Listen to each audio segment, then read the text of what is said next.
SIR ಬಗ್ಗೆ ಇಡೀ ದೇಶದಲ್ಲಿ ಸುಡೋ ಗೊಂದಲ ಇದೆ.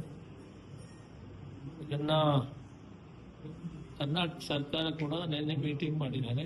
ಬಗ್ಗೆ ಎಲ್ಲ ವಿಚಾರ ನಮ್ಮ ಸಂಘ ಸಂಸ್ಥೆಗಳು, ಪ್ರಗತಿಪರ ಸಂಘ ಸಂಸ್ಥೆಗಳು ಮತ್ತು ಸಾರ್ವಜನಿಕರು ಇವರೆಲ್ಲೂ ಕೂಡ ಇದನ್ನ ಅರ್ಥ ಮಾಡಿಕೊಂಡು SIR ಅನ್ನ ಯಾವ ರೀತಿ ದುರುಪಯೋಗ ಮಾಡ್ತಾರೆ, ಅದನ್ನು ಯಾವ ರೀತಿ ತಡೆಗಟ್ಟಬೇಕು ಅಂತೇಳಿ ಪ್ರಾಮಾಣಿಕವಾಗಿ ಬೂತ್ ಸಿಸ್ಟಮ್ನಲ್ಲಿ ಇನ್ನೊಂದು ಆ ಬೂತ್ ಅಲ್ಲಿ, ಆ ನಗರದಲ್ಲಿ, ಆ ವಾರ್ಡ್ ಅಲ್ಲಿ, ಆ ವಿಲೇಜ್ ಅಲ್ಲಿ ಈ ಬೂತ್ ಕಮಿಟಿಗಳು ಏನಿರ್ತಾರೆ ಅವರು ಕೆಲಸ ಮಾಡ್ತಾರೆ. ಸರ್ಕಾರದವರು BLA 1 ಅಂತಿರ್ತಾರೆ, ನಮ್ಮ ರಾಜಕೀಯ ಪಕ್ಷಗಳು BLA 2 ಅಂತಿರ್ತಾರೆ. ಅವರವರು ರಾಜಕೀಯ ಪಕ್ಷಗಳು ಕೂಡ ಮುತುವರ್ಜಿ ಸರ್ಕಾರ ಏನ್ BLA 1 ಮಾಡಿದ್ದಾರೆ ಅದನ್ನು ಕೂಡ ಜವಾಬ್ದಾರಿ ಕೆಲಸ ಮಾಡ್ತಾರೆ.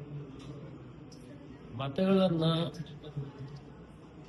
ತೆಗೆಯುವಂತ ವೋಟರ್ ಲಿಸ್ಟ್ ಇದು ಇಡೀ ದೇಶದಲ್ಲಿ ಕೂಡ ಸಂಶಯಾಸ್ಪದವಾದಂತ ವ್ಯವಸ್ಥೆ ಆಗಿದೆ SIR.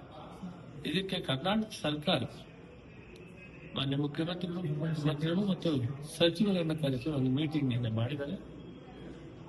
ನಾವೆಲ್ಲ ಕೂಡ ಈ ವಿಷಯದಲ್ಲಿ ಸರಿಯಾದಂತ ರೀತಿಯಲ್ಲಿ ಮತ ಪಟ್ಟಿ ಏನಿದೆ ಅದು ಪರಿಷ್ಕರಣೆ ಆಗಲಿ, ಅದರಲ್ಲಿ ಏನೋ ಭಿನ್ನಾಭಿಪ್ರಾಯ ಇಲ್ಲ. ಆದ್ರೆ ಮಾಡುವಂತ ಕಾಲದಲ್ಲಿ ಕೆಲವು ಸಮುದಾಯಗಳ ಮತವನ್ನ ತೆಗೆಯುವಂಥದ್ದು ಮಾಡೋದು, ಅವ್ರಿಗೆ ಬೇಕಾಗಿದ್ದನ್ನು ಉಳಿಸುವಂಥದ್ದು ಮಾಡೋದು, ಇದು ವ್ಯವಸ್ಥಿತವಾಗಿ ನಡೀತಾ ಇದೆ. ಇವತ್ತು ವೆಸ್ಟ್ ಬೆಂಗಾಲ್ ಹೋಗ್ತಾ ಇದ್ರೆ ಆಶ್ಚರ್ಯ ಆಗ್ತದೆ. ಆ ರಿಸಲ್ಟು ಅವ್ರು ಅಷ್ಟೊಂದು ಪ್ರಾಮಾಣಿಕವಾಗಿ ಕೆಲಸ ಮಾಡಿದ್ರು ಅಂತ ಆ ರಿಸಲ್ಟ್ ನೋಡಿದಾಗ ನಾವೆಲ್ಲ ಎಚ್ಚೆತ್ಕೊಳ್ಬೇಕು. ಫೇರ್ ಆಗಿ ನಡೀಲಿ. ವೋಟರ್ ಲಿಸ್ಟ್ ಏನಿದೆ ಅದು ಪರಿಷ್ಕರಣೆ ಆಗಿ, ಪರಿಷ್ಕರಣೆಯಲ್ಲಿ ಕರೆಕ್ಟ್ ಆಗಿ ಯಾರಿದ್ದಾರೆ ವಾರ್ಡಲ್ಲಿ ಅಥವಾ ಗ್ರಾಮದಲ್ಲಿ, ಆ ಬೂತ್ನಲ್ಲಿ ಅವ್ರಿಗೆ ಯಾವುದೇ ವರ್ಗದವರಾಗಲಿ ಅಲ್ಲಿ ಬದಲಾವಣೆ ಮಾಡೋದು, ತೆಗೆಯುವಂತ ಕೆಲಸ ಆಗದಂತೆ ಮುನ್ನೆಚ್ಚರಿಕೆಯನ್ನ ರಾಜಕೀಯ ಪಕ್ಷಗಳು ಜವಾಬ್ದಾರಿಯಿಂದ ನಿರ್ವಹಿಸಬೇಕು ಅಂತ ಆ ಉದ್ದೇಶದಿಂದ ಮುಖ್ಯಮಂತ್ರಿ ಸಿದ್ದರಾಮಯ್ಯ ಅವರು ಮೀಟಿಂಗ್ ಕರೆದಿದ್ದರು. ಅದರಿಂದ ನಾವು ನಮ್ಮ ಕಾರ್ಯಕರ್ತರಿಗೆ ಎಚ್ಚರಿಕೆ ಕೊಡ್ತಾ ಇದ್ದೀವಿ.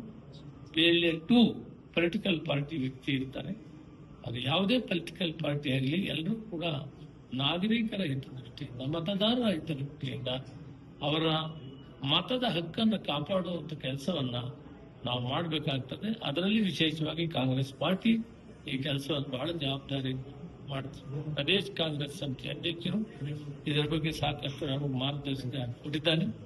ಜಿಲ್ಲಾ ಕಾಂಗ್ರೆಸ್ ಅಧ್ಯಕ್ಷರು, ಬ್ಲಾಕ್ ಕಾಂಗ್ರೆಸ್ ಅಧ್ಯಕ್ಷರು ನೇತೃತ್ವದಲ್ಲಿ BLA 2 ಮಾಡಿದ್ದೇವೆ. ಅವರು ಮಾತ್ರ ಮಾಹಿತಿ ಸಂಗ್ರಹಣೆ ಮಾಡ್ತಾರೆ. ಪರಿಷ್ಕರಣೆ ಕ್ರಮಬದ್ಧವಾಗಲಿ, ಅದರಲ್ಲಿ ಏರ್ಪೇರಾಗೋಕ್ಕೆ ಬಿಡೋದಿಲ್ಲ. ನಾವು ಅದರ ಜವಾಬ್ದಾರಿ ತಗೊಂಡು ಮಾಡ್ತೇವೆ. ಈಗಾಗಲೇ ಮಮತಾ ಬ್ಯಾನರ್ಜಿ ಇದರ ಬಗ್ಗೆ ಸಾಕಷ್ಟು ಸಾರಿ ಪ್ರೆಸ್ ಕಾನ್ಫರೆನ್ಸ್ ಮಾಡಿ ಹೇಳಿದ್ದಾರೆ.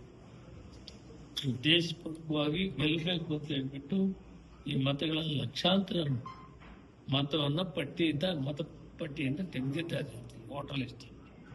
ಇದ್ರ ಬಗ್ಗೆ ನಾವು ಅಲರ್ಟ್ ಆಗಿರ್ಬೇಕು ಅನ್ನೋದನ್ನ ಹೇಳ್ಬೇಕು. ಇದಾಗಬಾರ್ದು. ಪ್ರಜಾಪ್ರಭುತ್ವ ವ್ಯವಸ್ಥೆಯಲ್ಲಿ ಯಾವುದೇ ಆಗಲಿ ಫೇರ್ ಆಗಿರಬೇಕು. ರಾಜಕೀಯದಲ್ಲಿ ಜನ ತೀರ್ಪು ಕೊಡ್ತಾರೆ. ಜನ ತೀರ್ಪಕ್ಕೆ ವಿರುದ್ಧವಾದಂತಹ ನಿರ್ಣಯಗಳಾದರೆ ಅದನ್ನ ತಿರುಗಿಸಿದರೆ ಅಥವಾ ಹಣಬಲ, ತೋಳುಬಲವನ್ನು ಬಳಸಿದರೆ ಅದು ಪ್ರಜಾಪ್ರಭುತ್ವ ಆಗಲ್ಲ. ಆದ್ದರಿಂದ ಅದರ ಕಡೆ ಈ ಸಾರಿ ನಮ್ಮ ಸರ್ಕಾರ ಮತ್ತು ನಮ್ಮ ಪಕ್ಷ ಎಚ್ಚರಿಕೆಯನ್ನು ವಹಿಸ್ತದೆ. ಅದಾಗೋಕೆ ಅವಕಾಶ ಕೊಡೋದಿಲ್ಲ.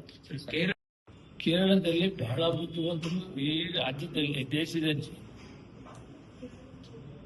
ವಿದ್ಯಾವಂತರು ಇರೋದು ಹೈಯೆಸ್ಟ್ 100 ಇರೋದಂತ ಕೇರಳ.